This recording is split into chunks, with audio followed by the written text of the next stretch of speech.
We've also, although we're not live streaming, so what we've decided to do is, because live streaming complicates it even more, and we can't even get the words up in a minute. So what we've decided to do is just to do a recording of the sermon, so that we can put that quite quickly on after the service, certainly by the Monday, and then anybody that's missed it and wants to join in can follow it and going to try and video it. So it's our first attempt at videoing and putting that up there. So that's the plan.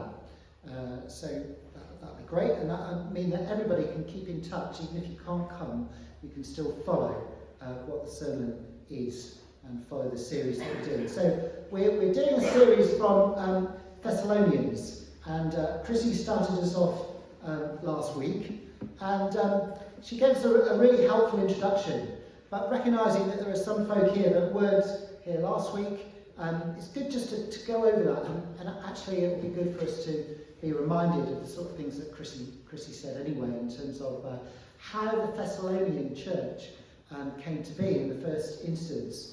So it came to be because Paul, Silas and Timothy came and preached the gospel in Thessalonica, I think it was called. And they had quite a good response, and they started this new church from the new converts. But what happened was that the Jews, a number of the Jews at that time, became very jealous of what was happening and the changes that were occurring. And they stirred up great opposition to Paul and Timothy and Silas and the team. And they kind of created a mob. You can read about this in Acts 17 if you want to. But they created a mob who rioted and started making all sorts of false accusations against them. And what happened was that they had to leave. Paul and Silas were escorted out of under the cover of darkness at night. They had to leave because they were in fear of their own safety. And you can imagine, can't you? You know, we find it quite tough with COVID, haven't we? Not being able to meet together. But you can imagine with Paul disappearing in the middle of the night, you can imagine what kind of rumours were set up and sort of started to come about. Rumours to discredit them and also to undermine those that had just become Christians as part of the preaching and teaching that Paul had given. And they started saying things like, well, you know, Paul, he's just left because he didn't really care about you. Where are they now? If they really loved you, if they really believed in this stuff they were telling about this lovely, wonderful God, they'd be here for you now. They were just in it for themselves. They were looking after their own interests. And so all this rumour started going, and you can imagine that the new Christians were thinking, well, what is going on? I feel, really unsure. So Timothy was sent back to find out how they were getting on. And he was able to report that back to Paul. And it was at that time, he came back and said to Paul, look, this is what was being said about us. Saying we don't care, that we're just in it for ourselves, for our own ends. And Paul writes back to them this letter of Thessalonians 1. So if you'll turn to that, if you've got a Bible handy, that would be great, or if you've got it on your phone. So we're going to be looking in 1 Thessalonians and chapter 2. So 1 Thessalonians and chapter 2. I'm going to read verses 1 through to 12. Okay, 1 Thessalonians 2, verses 1 through to 12. And this is Paul writing into that circumstance. He says this, he says, you know, brothers and sisters, that our visit to you was not without results. We had previously suffered and been treated outrageously in Philippi, as you know. But with the help of our God, we dared to tell you his gospel in the face of strong opposition. For the appeal we make does not spring from error or impure motives, nor are we trying to trick you. On the contrary, we speak as those approved by God to be entrusted with the gospel. We are not trying to please people, but God who tests our hearts. You know, we never use flattery, nor did we put on a mask to cover up greed. God is our witness. We were not looking for praise from people, not from you or anyone else, even though, as apostles of Christ, we could have asserted our authority. Instead, we were like young children among you. Just as a nursing mother cares for her children, so we cared for you. Because we loved you so much, we were delighted to share with you not only the gospel of God, but our lives as well. Surely you remember, brothers and sisters, our toil and hardship.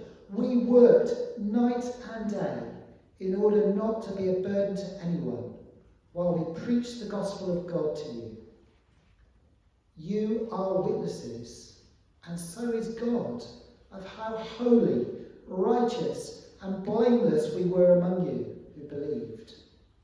For you know that we dealt with each of you as a father deals with his own children, encouraging, comforting, and urging you to live lives worthy of God, who calls you into his kingdom and glory.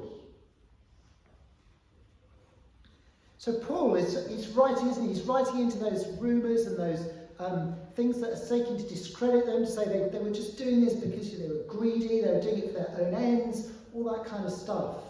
And in one sense, Paul here is writing to defend himself and the others from this unmerited and unwarranted criticism, and to remind these new Christians in the church in Thessalonica how Paul and the others had behaved among them.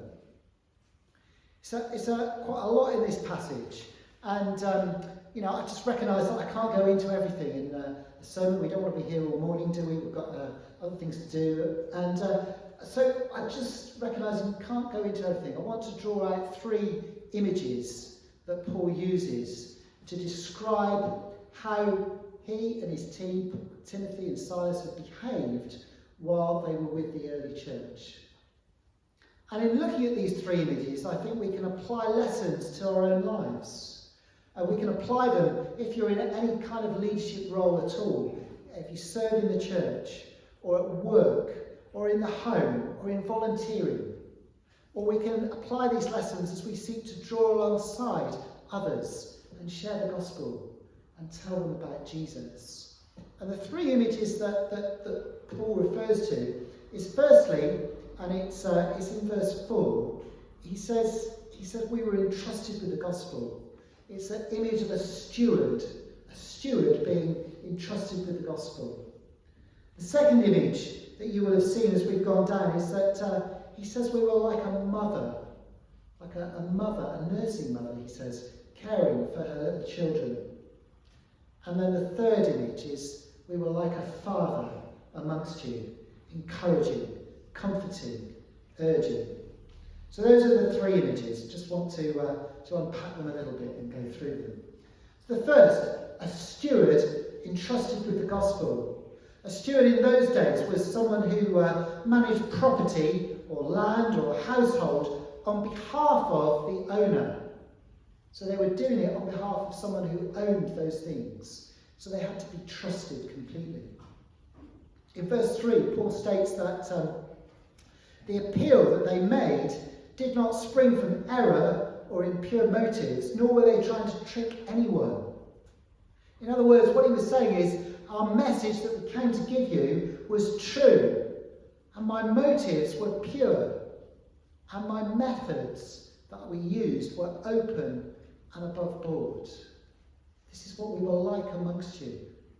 And that's a good plumb line, isn't it? A plumb line is something that you hang down with a lead on the end to see that something is straight. It's a good plumb line to measure ourselves against. When we come to share the gospel, when we come to tell people about Jesus, are we tempted to sugarcoat it?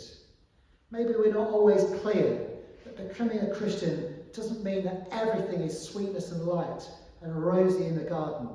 But we'll continue to face very real difficulties and have tough times. But God will be in it with us. Paul says we were completely open. We were above board. And then he goes on to say that we speak, verse 4, he says we speak as men approved by God, entrusted with the gospel. And the word approved there, in Greek, it means to test and to find genuine. It was used for coins. They would test to see whether this coin was a very real coin or not. It was also used to test people, as in, was this individual that was putting themselves forward for public office, were they a fit and proper individual? So the word there, approved, was to test, to see if someone was genuine. So what Paul's saying is that we were tested and approved as genuine by God, entrusted by him with the gospel. And therefore their whole approach was not to please people, but to please God. Not to please people, but to please God. And it's the same for all of us, isn't it? Remarkably and amazingly, God chooses us, chooses each one of us here, and we've been trusted by him to be his representative and share his message about Jesus with others. God chooses us, and he trusts us, and he tests us about whether we're genuine. Are we genuine, real people, sharing those things?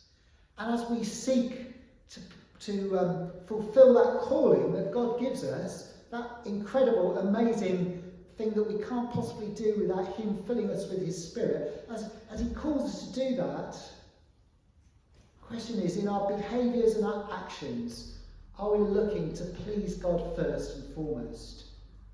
Or are we people pleasers? Are we looking to do what will make people happy? Or are we looking to please God? It's so important to Paul that he reiterates it again, doesn't he, in verse 6.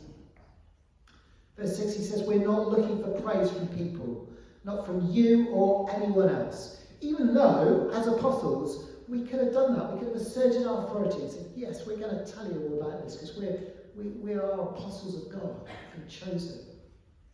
He said, no, we looked to do things differently amongst you. And we look to be pleasing God, not pleasing people. So that's the first thing, an image of a steward, looking after a property, being entrusted, completely entrusted by the owner to manage and sort out that property. And God said, look, he's chosen us. He chose Paul, Timothy and Silas. He chose them, tested them to see if they were genuine. And how are they going to respond to that? To share the gospel? Are they going to do it in a way that pleases him? We need to look to God, not look to making others happy. And the second image was this image of a mother caring for her children. And a mother caring for her children is a wonderful, wonderful illustration. Our children, so my children, are now all young adults. But they've got a phrase for this, for Sue. They call it the mother bear approach. The mother bear approach. If Sue sees any threat to the children, even though they're now grown up as well, or if they're ill, or if they're in need of support, she rises up like a mother bear, protecting her cubs, getting them to safety, feeding them, supporting them. One of our kids was home from university ill.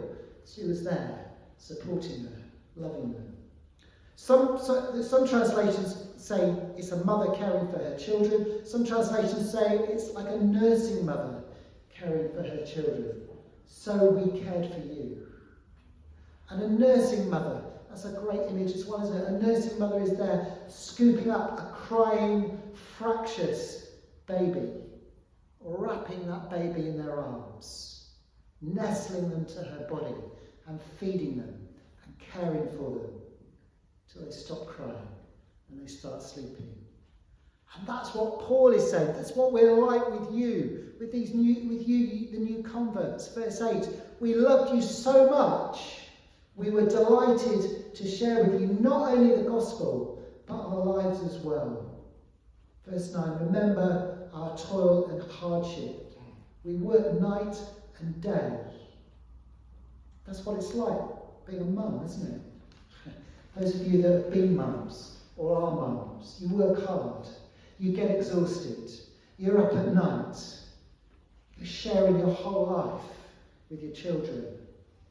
And Paul's saying that, he's reminding them, we share not just the gospel, but our whole lives as well. A huge investment in being relational. What a sacrificial way that they served. They didn't want to be a burden. They worked, they earned money, toiling away. And they shared their lives, their very lives, with those new converts. And that's how Paul was effective in sharing the word. Because they could be seen to be real. And he was reminding them of that. And that picture of the mother, it triggered for me the thing that God says he's like that to us as well, doesn't he? There's verses in the Bible which say, Isaiah 49, you don't have to look it up now, but Isaiah 49 verses 14 to 15 say this. But Zion said, the Lord has forsaken me, the Lord has forgotten me.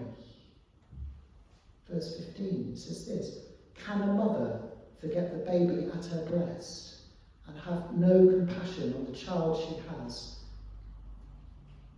has borne? Though she may forget, I will not forget you. He's saying, well, a mother, can she forget her baby? Well, not really. No, she won't. But even if she does, I will not forget you. Isaiah 66, verse 13. As a mother comforts her child, so will I comfort you. This is our God. God who wants to love you like a mother.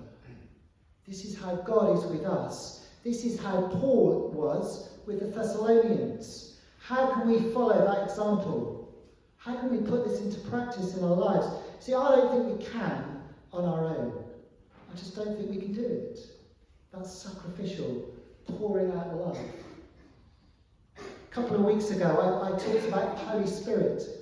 And I think in order to do this, we need to ask him to help us, to prompt us, to lead us, to equip us. Because we can't do it on our own. Is there someone that you should invite over for a meal to start sharing more of your life with? Is there someone that you should offer to help? Someone you've perhaps given up on? Maybe they're a bit difficult, or they've let you down in the past. But is God prompting you now as we talk, as God moves by his Spirit amongst us? Is he prompting you to be sacrificial like Paul and follow this up and invest in the life of that person? Go out and follow them. Go out and draw them back. I don't know. What I do know is that you can't do it on your own. But if you ask God's Spirit to help you, he will help you. He will prompt you. He will lead you. So that's the first two images. A steward, overseeing, entrusted with the gospel, living to please the owner, living to please God. Secondly, the mother, pouring out her life, comforting and just loving, sharing her life with the children. And then thirdly, there's this image of the father, verse 11.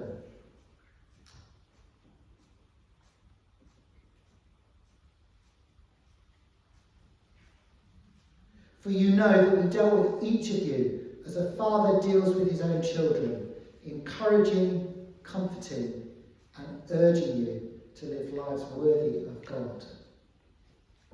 So the verse before that, verse 10, so that's the image. Verse 10, Paul starts by saying that the Thessalonians were witnesses, and so was God, that they behaved in a way that was holy and righteous and blameless among them. Holy, righteous and blameless. He's setting it up to say this is like a father should be. And in fact, he goes on in those verses we read in verse 11. He said we dealt with each of you, as a father deals with his own children. He emphasises that each of you, reminding them that he was interested in them as individuals, not just as a bit of a congregation, a new group that came together. Just as a father relates individually to his children. I can remember a time when Sarah Sarah's our oldest daughter. She's 26. She's going to get married in 2 weeks' time. I'm very excited by that. You can pray for that. I'm taking a service for them, which is thrilling. So that's just great. I can remember a time when Sarah, who is a fantastic musician, and she was applying for going to music college, and she'd applied to this amazing place, the Royal Welsh College of Music and Drama in Cardiff, quite a prestigious college, and she got an audition for it and an interview for it, and I took her. So we drove 2.5 hours down to Cardiff. Got there in time for the interview. Interview was like 5 o'clock or something weird, but we got there in plenty of time. We parked up outside the college, and I turned to her and looked at her and said, right, okay, we're here, Sarah. And she said, I don't want to do this, Dad. Can we go home? Can we just go home? I'm not going to do this. And I was like, right, okay. Just stay calm, Chris. We can do this. And she looked at me with her pleading eyes, and I guess I tried to be a bit like Paul was here, encouraging, comforting, and urging. I said, look, we've come a long way. You know you can do this. You're really good at music. You can do this. It's not, I know it's really hard, but you can do this. And it's okay. I tried to comfort her. I said, it's okay. You've got lots of nerves. You're bound to feel like that. You're bound to be like this. It's a big thing, but you've got it. I gave her a big hug. But then I kind of urged her. I said, okay, I know I'm going to encourage you. I'm going to comfort you, but you've got to do this. We're not going home. It's not really an option. You've got to do this. And I tried to give her some direction and real firm, come on. And in the end, she said, yeah, okay, let's just go in and see what it's like. And we went in and we took it step by step. And she went and she had the audition and she was so nervous. But eventually she got offered a place in this amazing academy and went and studied music there for 4 years, playing the saxophone. And so it was an amazing time. But she had to be quite strongly directed at that moment. And that's what Paul says he was like with these new Christians. Yes, there's clearly a note of tenderness and understanding. But Paul also says his message was uncompromising and direct. You see, it says he urged, or in some translations it says charged, these new Christians to live lives worthy of their calling. Or more literally, to walk worthily of God. He urged them, he directed them. He was loving like a father, but he was quite forceful too. And I guess the question for us, what can we learn from this in our leadership, or our discipleship of others, or how we relate to others? Maybe sometimes that needs to be that we have, enclosed with that tenderness, we also have to have a stronger directing edge to urge others into what God is calling them to do. So those are the images that I wanted to share with you this morning. The steward, we're stewards of his gospel and his message, wonderful message. We're entrusted by God, and we've got to do that faithfully like Paul did, seeking to please God, not people. Secondly, just encourage us to be like a mother, sacrificial, sharing her life, even when that child is fractious and crying and screaming, coming alongside, and being like a father, tender-hearted but directional and clear, urging people to live a life worthy of God's calling. Let's just pause and pray.